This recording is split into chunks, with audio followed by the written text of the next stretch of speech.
दस रूपक का आगे का भाग देखिए, इनको तो बताया जा चुका था। यहाँ यहाँ को बताना है सात्विक भाव को। सात्विक भाव ऊपर का तो हो गया, तो बताया गया था अगले वीडियो में। सात्विक भाव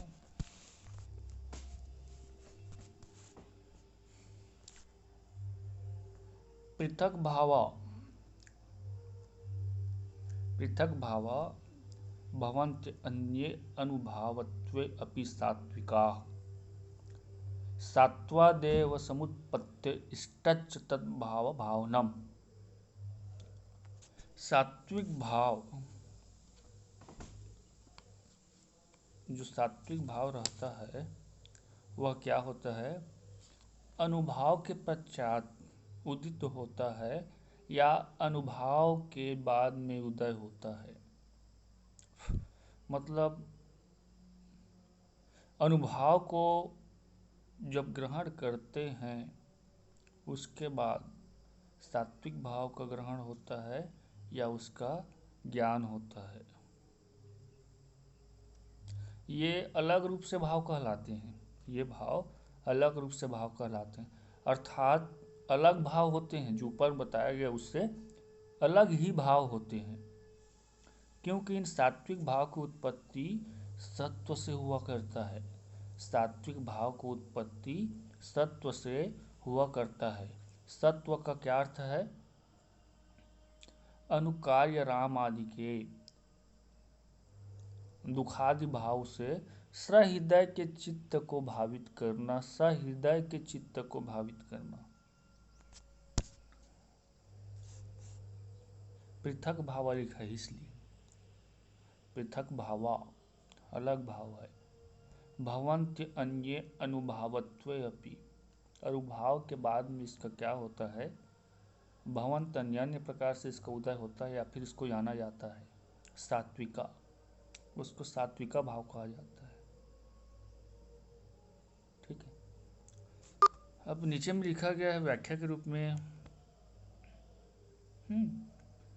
परगत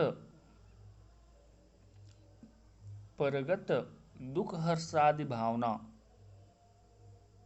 परगत दुख हर्षादि भावना या मत्यंता अनुकूलांत अंतःकरणत्वं सत्वं यदा स्वत्वनाम मन प्रभो तच्च समाहित मन स्वादुत्पद्यते।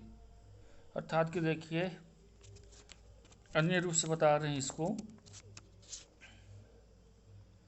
काव्य इत्यादि में जो अभिनय उपनिबद्ध रहता है, दुष्यंत राम आदि, दुष्यंत राम इत्यादि को देखते हैं काव्य नाटक इत्यादि के रूप में, तो दूसरे के हृदय में स्थित, देखने से क्या होता है या पढ़ने से, दूसरे के हृदय में स्थित सुख दुख का भावना, सुख दुख की जो भावना है, हाँ, उसी तरह नायक नायिका के हृदय की तरह। अब नायक नायिका के देख रहे हैं, कभी सुख में कभी दुख में है, तो उन्हीं की तरह सुख दुख वाला हमारा जो अंतःकरण हो जाता है वही सत्व कहलाता है। परगत दुख, दूसरों के दुख को, हाँ, सुख दुख हर्ष आदि भावना, हाँ, मत्यंत अंतकुलानांत अंतःकरण।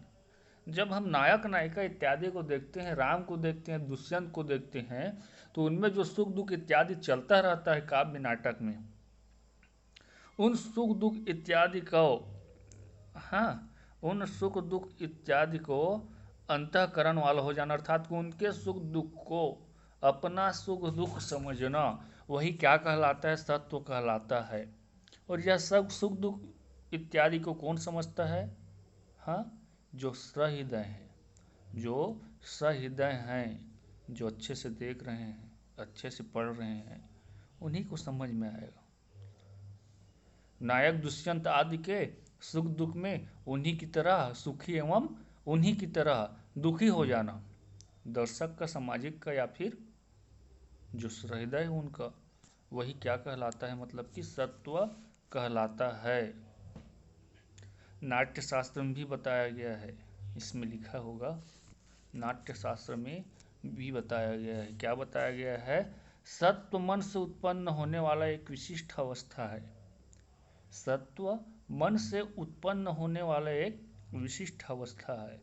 वह मन के एकाग्र होने पर उत्पन्न होता है। वह मन के एकाग्र होने पर उत्पन्न होता है। राम सीता इत्यादि के अभिनय को एकाग्र होकर देखेंगे, किसी भी काव्य का एकाग्र होकर के पठन पाठन करेंगे, तभी वह उत्पन्न होगा, तभी वह सत्व उत्पन्न होगा। इस मन का सत्व यही है कि खिन्न एवं अत्यंत प्रसन्न मन के कारण सहृदय के द्वारा अश्रु तथा रोमांच आदि निकल जाते हैं। सही बात है, रामायण इत्यादि देखते हैं, महाभारत तो आंसू निकल जाता है। युद्ध करता रहता है, भीम मारता रहता है किसी को पटक पटक के दुर्योधन को, तो वहाँ पर रोमांच आ जाता है। हाँ, मतलब कि वीर रस आ जाता है, और मारो ऐसा टाइप का मन कहने लगता है। उस सत्व से उत्पन्न होने के कारण वे भाव सात्विक कहलाते हैं। सत्व से उत्पन्न होता है इसलिए यह भाव सात्विक कहलाते हैं, तथा उनसे उत्पन्न होने के कारण अश्रु इत्यादि भी भाव कहा जाता है।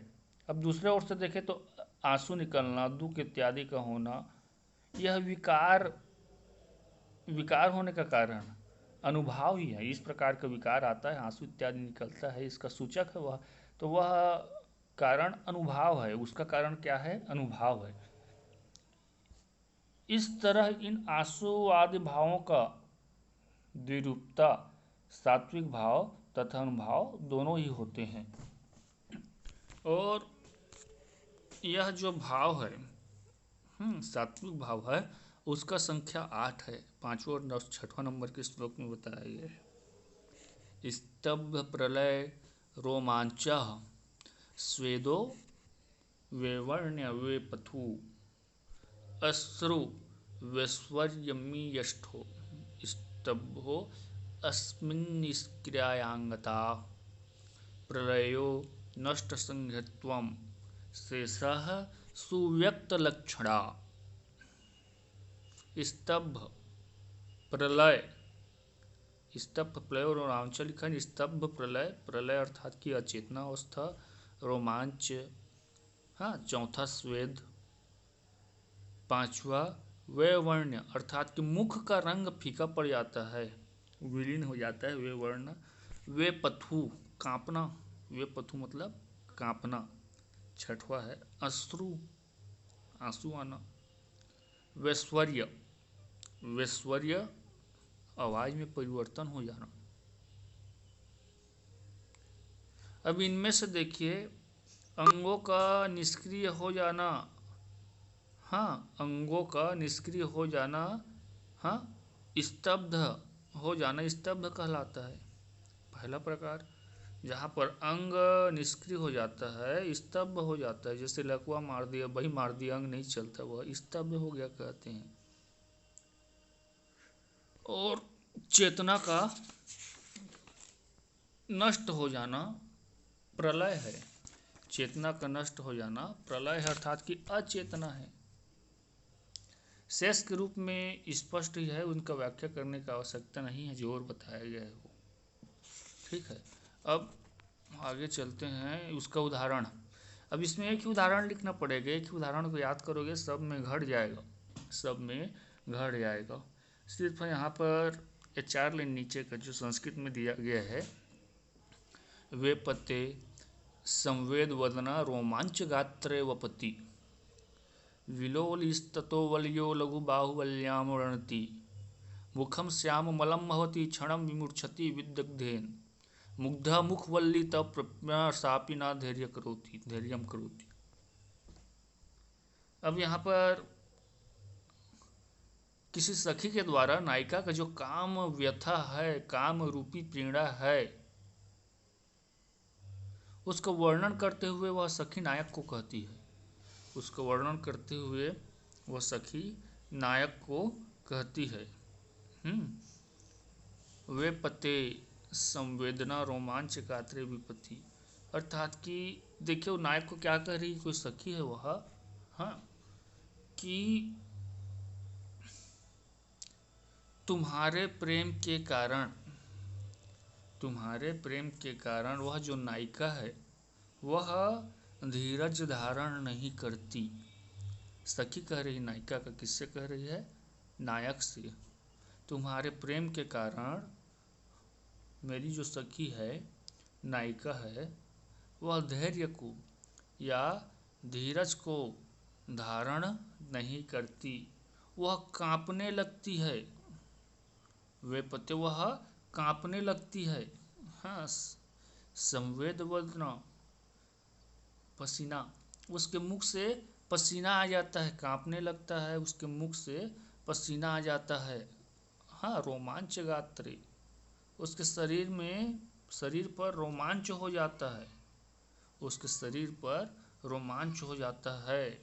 विलोल स्ततो वलयो लघु बाहुबल्याम रणीति, और उसके बाद में उसका जो बाहुलता है, उसका जो बाहुलता है और चंचल कंगन है जो पहने हुआ है, वह धीरे धीरे खनकने लगती है। वे पत्ते कांपने के कारण खनकने लगती है। ठीक है। मुखम श्याम मलम भवती, उसका मुख श्याम मल हो जाता है।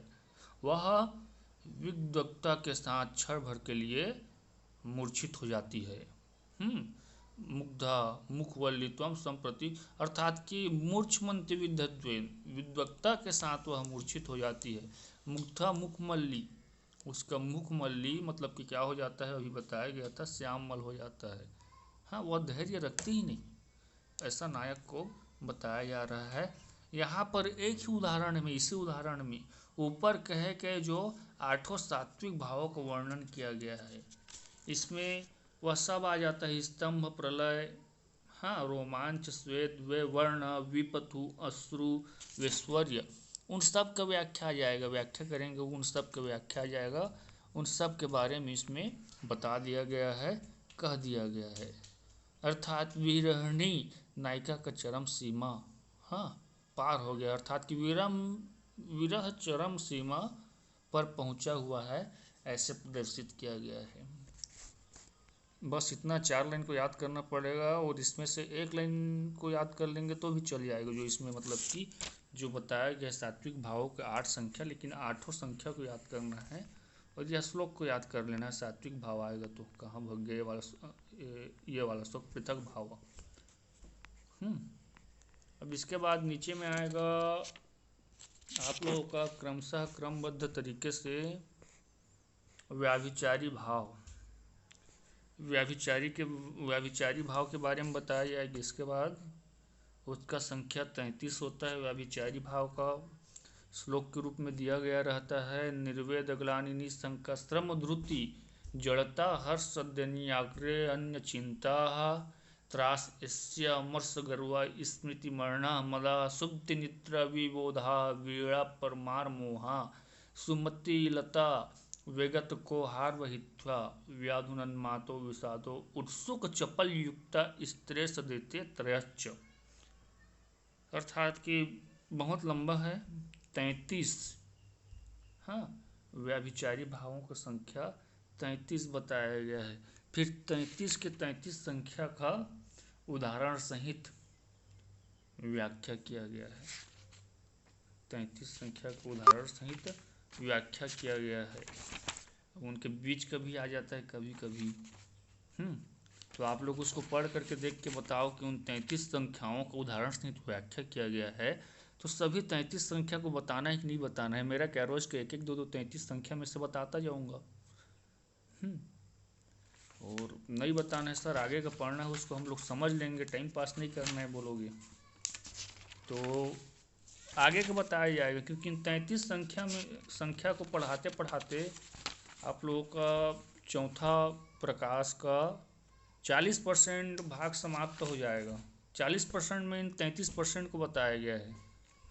बहुत मतलब कि पेचीदा, जैसे कि प्रथम प्रकाश पढ़ाया जा रहा था तो संधि बताया गया था, 5 संधि के अंग, अलग अलग अंक, अलग अलग व्याख्या। वो तो छोटा छोटा था, इसमें बड़ा बड़ा दिया गया है, बहुत सारे पेज में। मैं पलटा करके देख रहा हूँ, बहुत लंबा दिया गया है और कम आता है इसमें से। आने वाला है, और रस के बारे में आता है आगे का। रस प्रश्न पत्र देख लेना, रस के बारे में चिन्ह कराया था एक बार, 2-3 रस के बारे में पढ़ लोगे, उसमें से आ ही जाएगा बोल के। बहुत लंबा दिया गया तो उसको बताना, फिर बताना स्टार्ट कर देंगे। 2-4 को तो बता ही देंगे, उसके बाद फिर आगे बढ़ेंगे, ठीक है। इधर अब जटिलता स्टार्ट होगा आप लोग, इसीलिए उस शायद तक आप लोगों को समझ नहीं आते। इसी मतलब कि 33, हाँ, जो 33 बताया गया उसका उदाहरण इत्यादि को पढ़ते पढ़ते आप लोग बोर हो जाते होंगे। जो समझ आया रहता है वह समझ भी नहीं आएगा। 33 व्याभिचारी भाव के प्रकार बताया गया है, 33 का अलग अलग उदाहरण। तो किसी में श्लोक रूप उनका मतलब कि लक्षण, तो किसी में सूत्र रूप लक्षण। हाँ, अब इसका आगे का देखना है, इसको 2-4 को ही देख लेंगे, या फिर जो नहीं समझ आ रहा था उसको आप लोगों को पूछना है। ठीक है, धन्यवाद।